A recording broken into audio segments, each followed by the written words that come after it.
How's it going? Good? Hey, I'm excited. Today is the first Sunday of Advent, one of my favorite times of the year. And to celebrate that, we are doing a few things, as you guys have seen, but also we're doing something a little different within our series for the Advent season, in that we're calling it Sounds of the Season because we're going to be taking the Advent themes and then pulling from some popular Christmas carols the actual Advent themes and what Jesus would come and give us, the hope, the joy, the peace, and ultimately his love that we celebrate during the Christmas season. And so we are going to begin today. Today, the Advent theme, as we said, is hope, and we're beginning with the Christmas carol, O Holy Night. And these guys are not up here because I need support. I just want you to know that there's a method to our madness here. We're actually going to have our worship team perform, and you guys can sing along this song in just a minute. But I wanted to just give a little bit of a setup about this song. This song was actually written in 1843 by a guy named Placide Cappeau. I nailed it that time, right? It's really interesting, and the reason I bring this up because he was not just some ordinary guy that was writing a lot of Christmas carols, right, or even religious things, but he was actually a French wine merchant and poet who had been commissioned by a local parish priest to write this poem, this song is what it would ultimately become, to celebrate some church organ renovations that had taken place. Real interesting, right? The problem is, this guy's background kind of worked against the poem because once the Catholic Church found out about his history and the fact that he was also a pretty staunch atheist who actually had a disdain for religious authority, they're like, well, we can't sing that in here anymore, right? We don't want those sinners sullying up the place, right? There's some awkward laughter. That was a joke. That was a joke. That really happened, but it did not actually squash the popularity of this song, and therefore carried on and became what we know today. Also interesting about this song is that it was actually the song that has the distinguishing factor of being the very first song ever played or broadcast over a radio. And so in 1906, on December 24th, you guys know what that day is, right? Christmas Eve. The very first radio broadcast went out, and there was a Canadian inventor, his name was Reginald Fessenden, who broadcast this, and he led by reading some passages out of Luke, and then went on to proceed to play O Holy Night on his violin while singing the very last line. And so it's got some really cool history, this song. In fact, when I was in college, I needed an elective for one of my major or minor, I can't remember, it was a vocal class that I took. And this is actually the song that my professor actually led me in singing. And so I'm actually going to step back and not perform with these guys at all. There's a reason that it was an elective and something I did and will never do again. All right? It's just not my gift. So will you please welcome our worship team as they lead us in O Holy Night.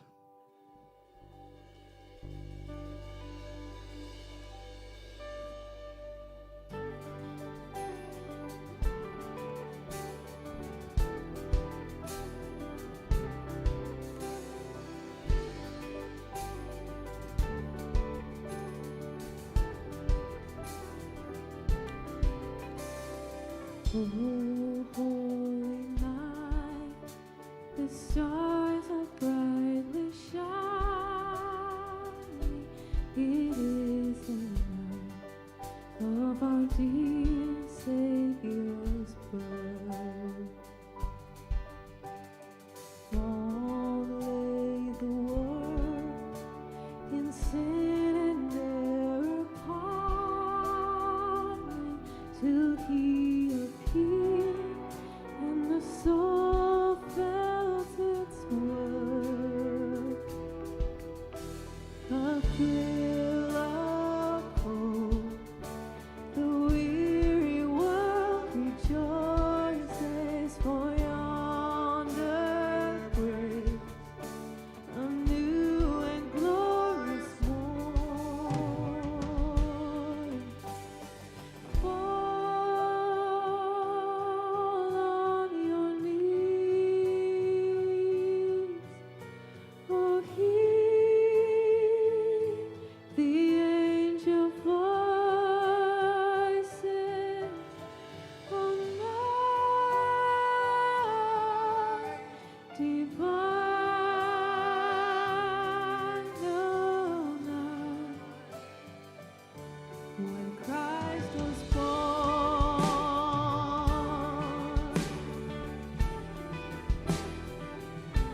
break, for the slave is our brother, and in his name all oppression shall cease. Sweet hymns of joy in grateful chorus praise we, let all within us praise his holy name. Christ is the Lord. Oh, praise his name forever. His power and glory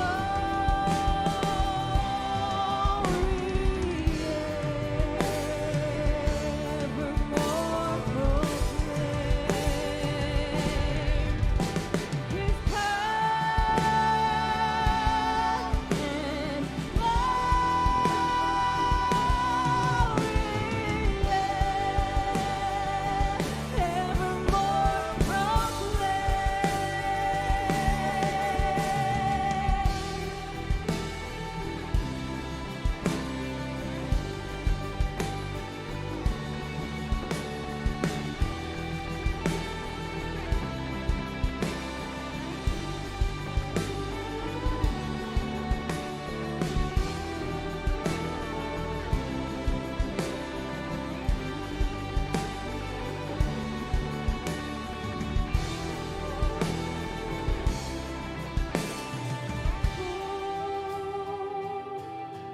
on your knees. Oh, hear the angel voices.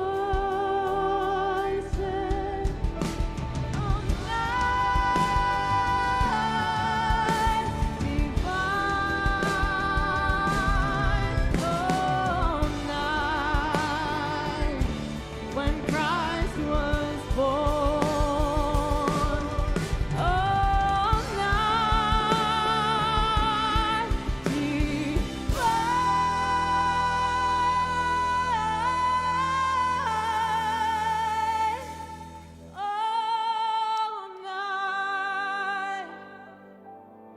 Oh, night divine.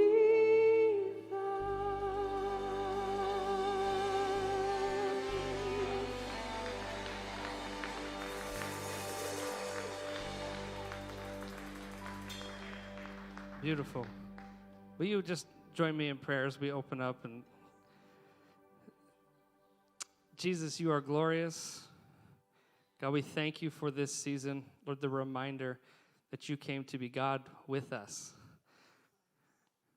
God, would you just reinforce our hope today? And maybe even for some of us, give us a new hope. But God, speak your truth and your light into our darkest places. All our hope is in you. We love you, Jesus. It's in your name we pray.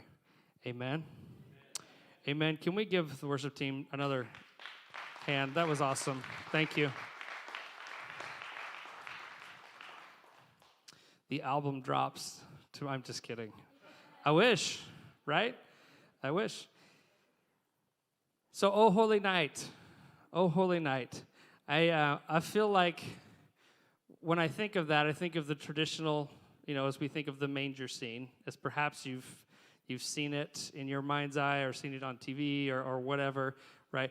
I kind of feel like, though, that does what actually took place a real disservice when you think about it, right? Just to kind of to remind you, really, the scenario and the context of which we see here, the birth of Jesus was not probably this peaceful, quiet thing, right?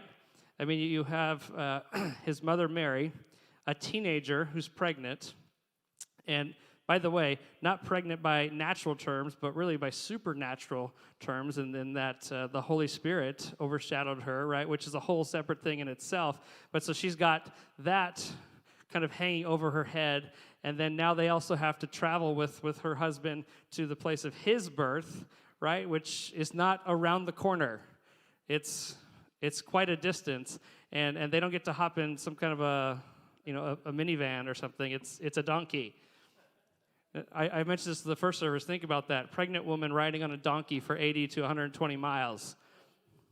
Yeah. Sounds like a trip I don't ever want to go on, right? Right, and then when they get there, there's no place to stay. So, like, this just continues to spiral. It's almost like a bad rom-com when you think about it. Like, oh, there's nowhere to go. All right, let's go to what was probably a cave back then, right? Probably the worst place that you could have a baby, the most unsanitary. There's animals in there, and it's super unsterile, and it was probably very chaotic. Our own experience with childbirth was nothing near that. I can tell you that right now. We did have to travel a little bit to go especially for our first daughter, because the city that we lived in didn't have a hospital that was equipped to do baby deliveries, and so we had to drive into Las Vegas, which was about 60 miles away, and you had to actually go over a mountain. But we were not on a donkey.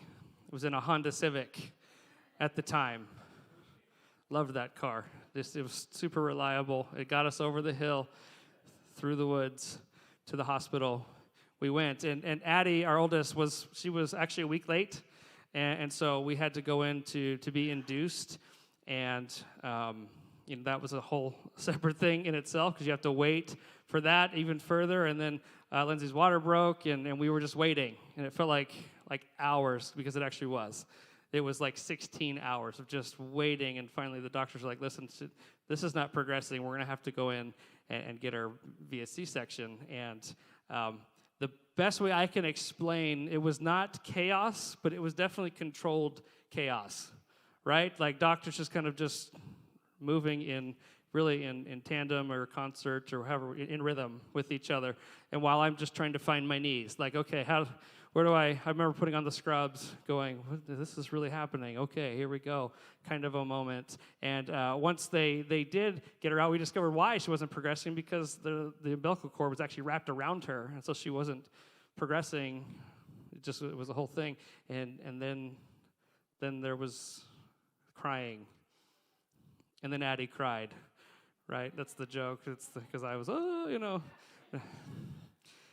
You're welcome. This is what you get, okay? Right? This is Merry Christmas, everyone. My experience was nowhere near what they experienced, right? This was a holy night, but it was probably one full of chaos, of craziness, right? To even call it a silent night, I just feel like underscores the entire thing. But it was a holy night, a divine night, because that's when a new hope for humanity was actually born.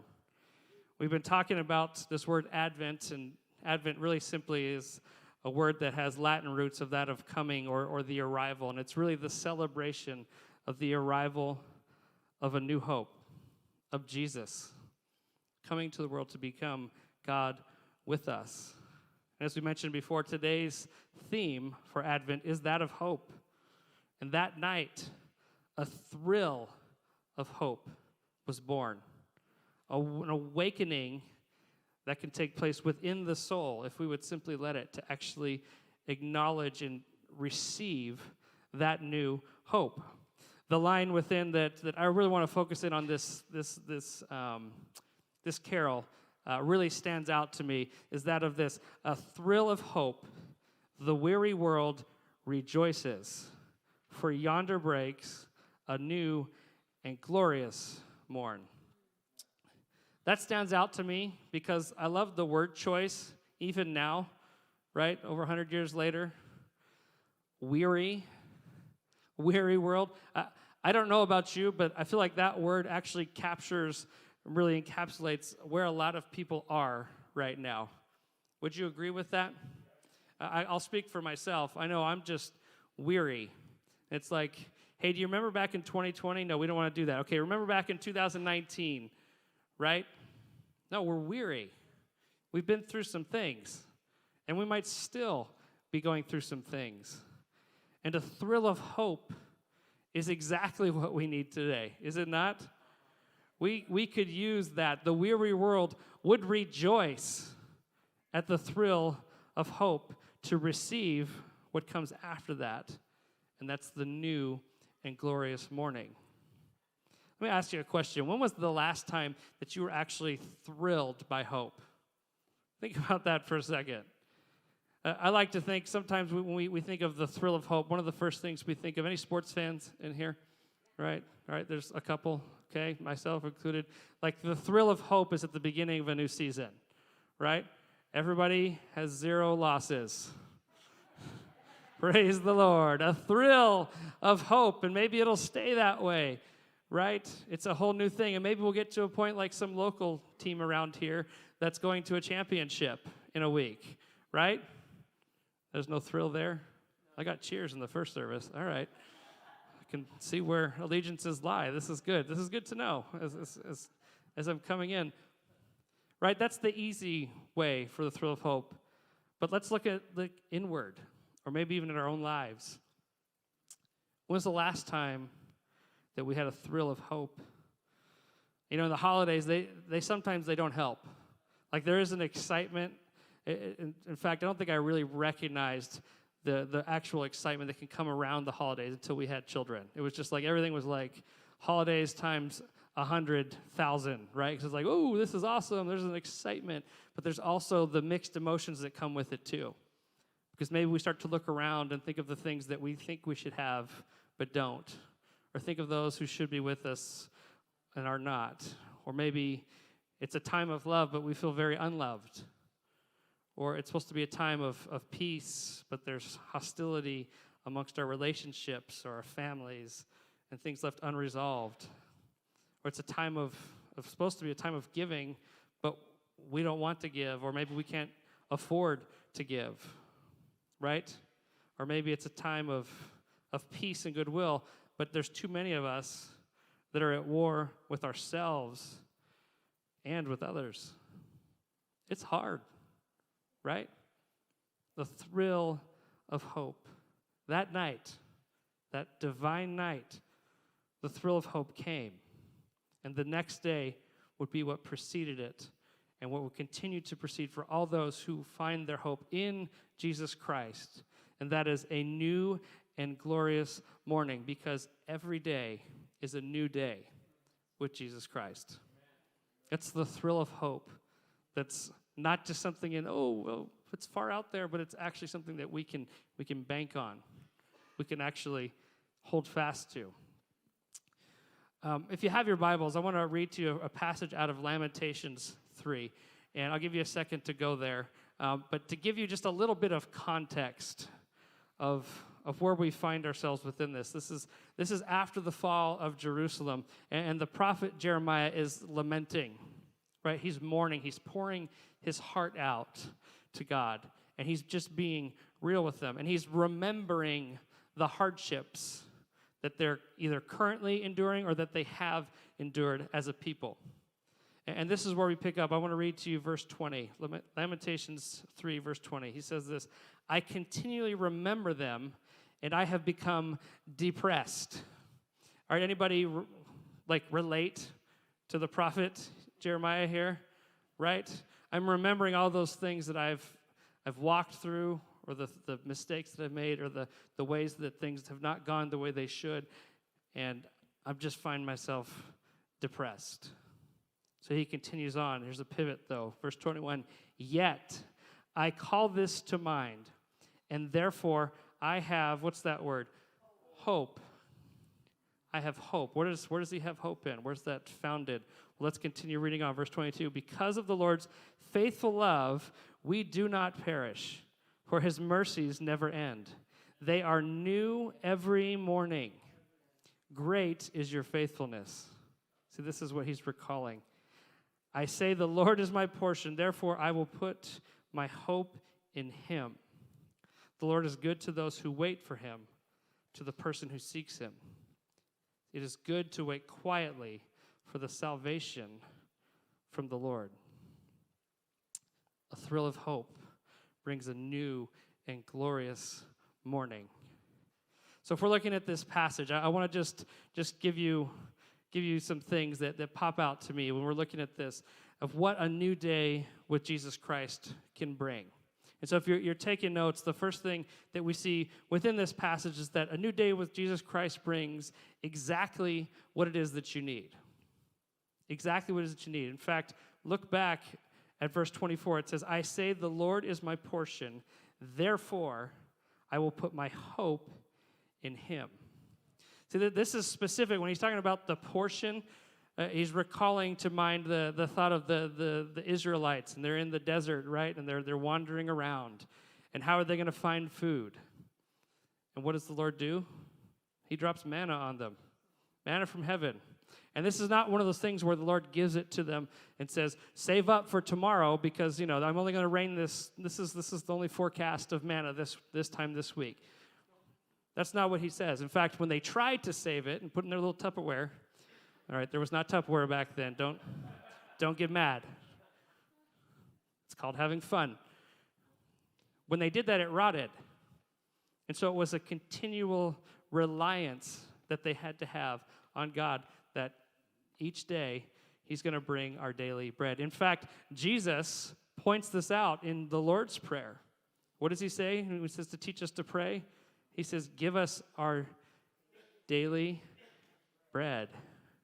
Give it to us today, our daily bread. It's that reliance in that I will provide exactly what it is that you need. All you have to do is wait. Anybody like to do that? Let me tell you, any planners in here? Yes? Okay, like 3, that's fine. The rest of you won't relate to this. Anybody like to be out of control? Oh, 1, okay. So strange. What are the rest of you doing? I don't even know. You're just kind of abiding? All right, good for you. This message is for me, I guess. Right? No, I'm a planner by nature. I'm a strategizer, and there's been a lot of times the Lord stretches me in faith, and he tells me to take a step out, and I'm like, that doesn't make sense, but okay, here we go.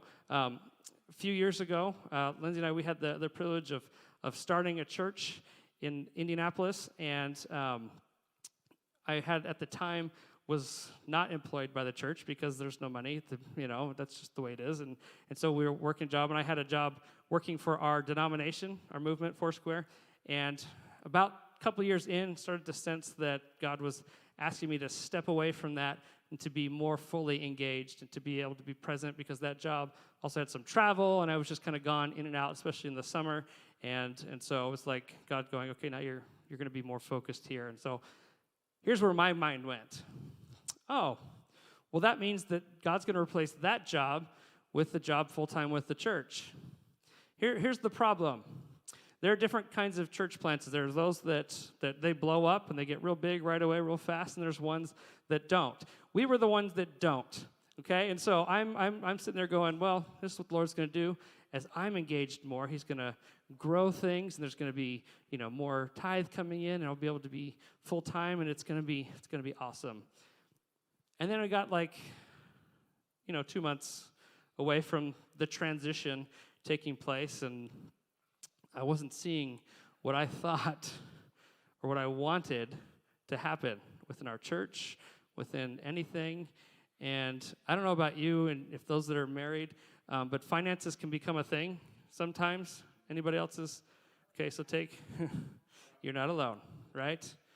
It becomes that thing where you're just like, what are we going to do? And I'm trying to look for jobs, but I'm also like, well, but the whole point was to be able to be more focused. And do I have to take a job and take away from all this? And I just was like, God, I don't know what I'm going to do. I don't know what I'm going to do. God, you have to give me exactly what I need. Also, if it can look exactly like what I want, that would be great, right? Then some funny things started to happen.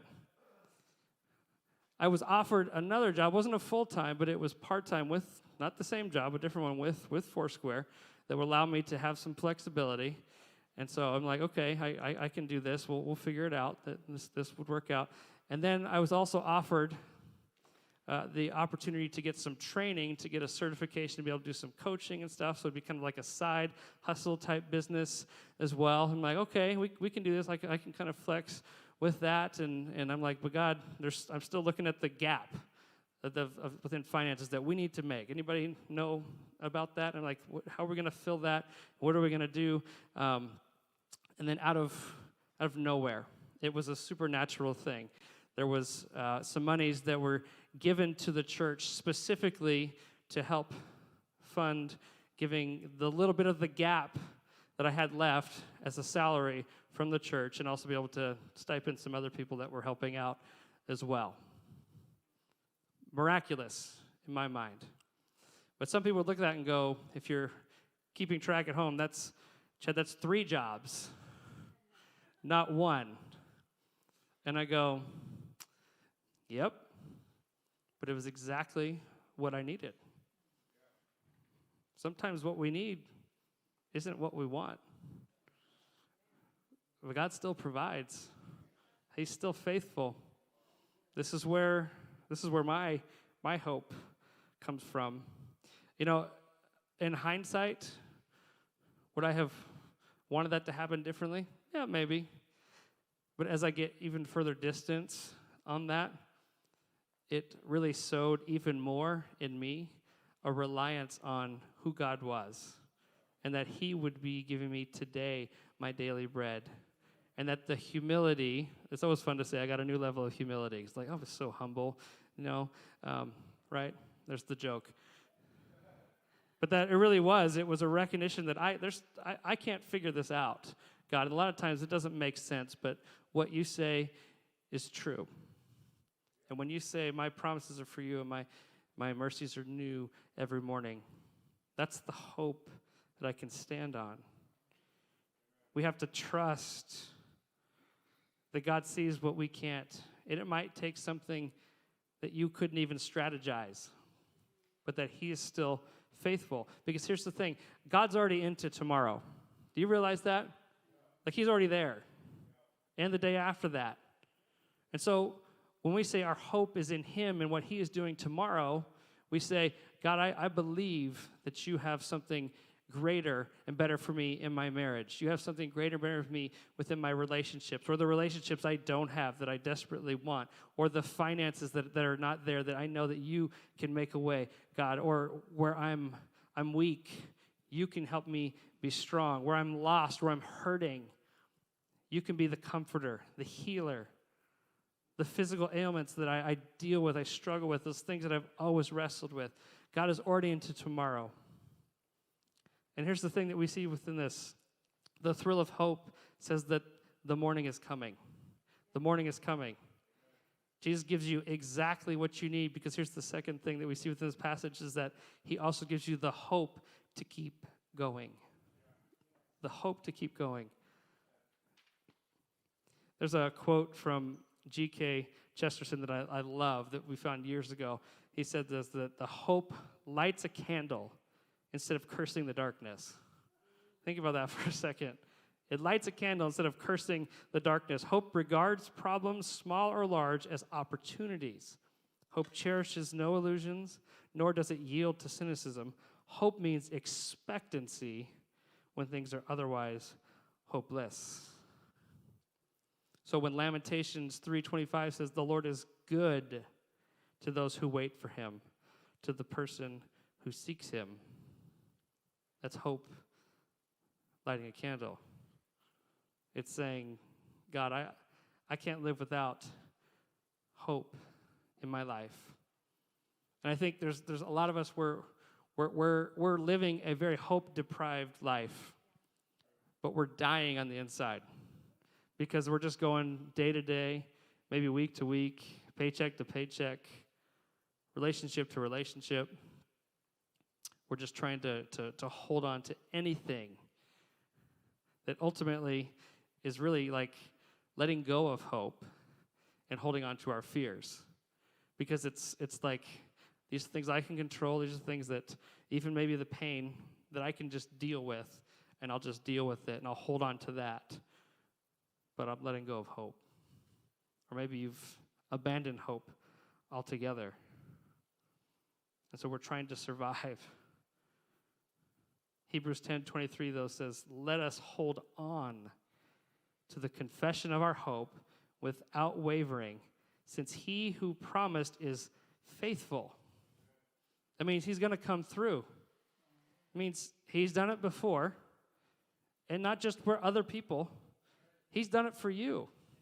Sometimes we forget that, or we take it for granted, or it doesn't look like what we think it should, and therefore he's abandoned me, or he left me. There is no hope. You know, I had a moment in our last service right before coming up and praying, which is usually like, God help, please help, right? But I was struck by the gravity of this word hope, and how just knowing some of the stories in the room, or maybe some who are watching, or just knowing that we're all humans, that this is a very real thing right now. It's one thing it's almost easy. I'll just say that. It's easy to preach hope, because it's like, oh, keep going, it's going to be okay, it's going to be right there. And then we get down off the stage, or we move on with our life, and we're still in that spot. It's still night, right? The darkest of night, maybe. And we're like, when's that dawn coming? When's that hope going to be revealed and realized in my own walk? It's hard. It's hard. Hold on. Hold on to hope. When it says we hold on to the confession of our hope, meaning that this is all we have sometimes, maybe, is the hope that Jesus is still in control. He's still at work. He's not forgotten us. He hasn't left us. In fact, he is God with us. Hold on. Hold on to him. Let go of the fears. Let go of the things that you control. And not in a blind, like, oh, I guess it'll just be taken care of. No, hold on, believe that God is faithful, that he is going to guide you and lead you when you can't see where to go. That's what the hope is that we're talking about. And I know there's somebody here who needs to hear this. Hold on. Hold on. Don't let go. Don't give up. Jesus is still there. He gives you exactly what you need, but he'll also give you the hope to hold on. In fact, I believe, and this will be the last point, is that he'll give you the help that you're seeking. He'll give you the help that you're seeking. Look back at verse 25. The Lord is good to those who wait for him, to the person who seeks him. Verse 26, this is a fun one. It is good to wait quietly for the salvation of the Lord. Okay, for some of you, when I said that, you're like, wait, it is good to wait quietly? Really? Like, especially when it's something that I think I can just fix, I'll just take care of that. And then God can wait quietly on me, right? I mean, we don't say that, but no, it is good to wait quietly. For some, it's the salvation. When we talk about the salvation, it's the salvation of your soul. Right? That's why Jesus came. That's what we've been waiting on. And so we're waiting on Jesus. He's come. He's here. His hope is realized, and that now through his death and resurrection, I can have eternal life and life abundantly here. That may not look like what you think it is, but it's still hope. But for some of us, we're following after Jesus, and the salvation that we need to receive is to be saved from a difficult situation through something that we're walking through. It is good to wait quietly for salvation from the Lord. It's amazing the difference that one day with Jesus Christ can make, isn't it? We see this all throughout Scripture. We see examples of Jesus just showing up, right? Lazarus was dead. I mean, he was dead. Like King James Version, he stinketh dead, all right? And Jesus shows up, and he's alive. Or the woman with the issue of blood she'd carried for years. Embarrassment, ostracized, cast out. She touches the hem of his garment, healed instantly. Jesus changes things. Or the man who'd been sitting by the healing pools for 38 years. That's a long time. 38 years is almost as old as I am. Can you believe it? All right, I'm kidding. Kidding. But that's a long time. Sitting there waiting to be healed, and Jesus shows up and says, pick up your mat. Do you want to be well? He gets up, walks away. Jesus changes everything. One day with Jesus changes everything. Hold on. Hold on. Your thrill of hope is coming to your weary world, in your marriage, in your relationships, in your job, in your finances, the physical healings that you need. Hold on. Here, let me say it this way, because there's a real danger with this that we can easily go, well, Pastor Chad said this, and therefore I'm going to have all my bills paid, I'm going to be healed, and I'm going to find the love of my life as soon as I leave this church building. That's not what I'm saying. Remember, sometimes what you need is not necessarily what you want, but Jesus will give you exactly what you need, and he will give you the help that you are seeking. And sometimes when we're hopeless, we just need to be reminded that Jesus can. He can heal. He can restore. He can still do miracles. For some of us, the hope that we have is for a miracle. Hold on. Don't let go. Don't let go. The night is nearly over. The day is almost here. The day is almost here. I want to do something just a little bit different as we wrap up our time. And I want to just offer prayer. And I know we do this at the end of each service, but I want to do something specifically, and I want to allow the church to be the church. And so I'm just going to ask, if you find yourself right now and you're trying to hold on to hope for anything, maybe it's a physical ailment, it's relationship stuff, it's marriage stuff, it's financial stuff, and you need prayer just to hold on even further, would you just stand where you're at? Or if you're not able to, just raise your hand, just with the boldness to do so. Yeah, just take a look around. It's okay. It's okay to not be okay.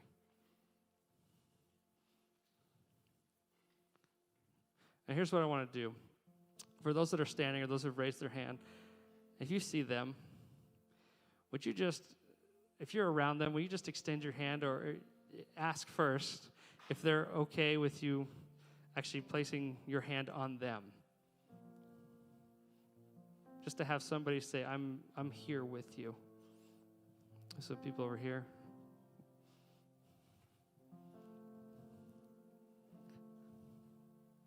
There is hope.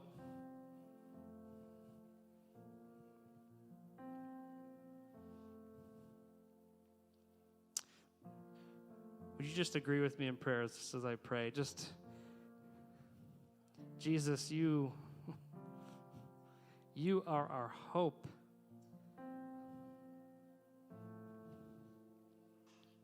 Jesus, you make a way where there is none. You provide what we don't have. God, you fill in the gaps. You heal. You restore. God, your power is miraculous. Lord, some of us today here need a miracle.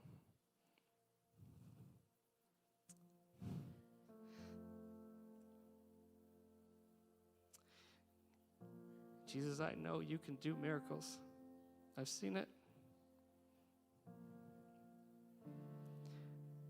So Jesus, would you just place your hope on those who are calling out for it now? Those who are saying, I need your help. I'm seeking you. God, would you just reinforce them with the hope and the reminder that you can, that you are faithful.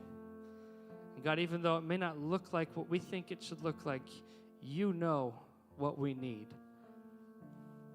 So Jesus, would you just supply our daily bread? God, I pray peace. I pray grace. God, I pray a new hope in the hearts of those who would call out and seek you. If we could just stay where we're at and just maintain this posture of prayer. I want to also just point out once again that the author of the hymn that we sang today, he knew about the story of Jesus, but he didn't know Jesus. Right? And it's possible to know the story without knowing the Savior. But I want to read to you this line that just every time I think that this is someone who didn't know the Lord, understood. Long lay the world in sin and error pining, till he appeared, listen to this, and the soul felt its worth. So what's the response? Fall on your knees. Fall on your knees. If that's you today, and you've never received the salvation of Jesus Christ, in other words, that you've gotten as far as you can get you, and I can't get myself out of this mess, Jesus can save. He can set free. Or maybe you've been following after Jesus and you're still in that place. Jesus can still save. But we have to call out the Savior and say, I need help.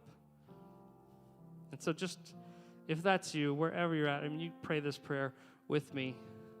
But let's call out Jesus as our Savior. Jesus, we acknowledge you as the Savior of our souls. We say today that we believe that you came to this earth, that you died a sinner's death on the cross, although you had no sin. You paid the sacrifice, the penalty of our sins, the price through your death and then resurrection so that we could experience communion with God our Father. God, would you show us what it means to follow in the ways of your Son, Jesus Christ? We give you our lives. We give you our hearts. We say it's all yours. We recognize now our soul can feel its worth, how much you love us, your grace that you lavish upon us, and the ways that you are our provider. God, let that not be a false hope or anything that we would conjure up or in our minds, but that we would actually seek you first in all things. It's a new day with you. We thank you for your renewed mercies, your grace.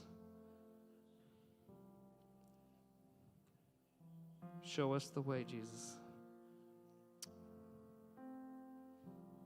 We love you, Lord. If you'd like to receive further prayer, we'll have our prayer teams available here at the front. Or if you want to just talk to somebody or get some kind of resources, anything we can do to maybe help support you, we want to make ourselves available to you. But let's just take a few minutes and just conclude our time with some worship together.